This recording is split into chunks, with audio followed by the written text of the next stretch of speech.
Pasangan suami dan istrinya yang hamil meninggal dunia karena COVID-19 dalam waktu berdekatan menuai duka. Diberitakan, sang istri meninggal bersama bayi di kandungan karena terlambat mendapat perawatan. Selang tidak sampai sehari, sang suami menyusul kepergian istrinya. Impian Mazrotul Afiro untuk mendapatkan perawatan bayi dalam kandungannya di rumah sakit berujung duka.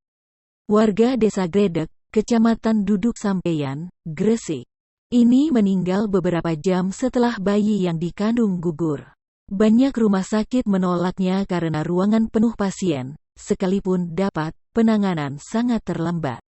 Suami dari Mazrotul, Fahrudin, saat itu tengah isolasi mandiri bersama anak pertamanya yang masih umur 6 tahun.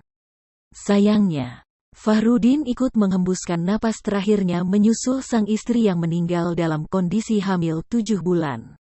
Kepergian Fahrudin tak sampai sehari setelah istri dan anak yang masih dalam kandungan dimakamkan pada Rabu tanggal 14 Juli tahun 2021.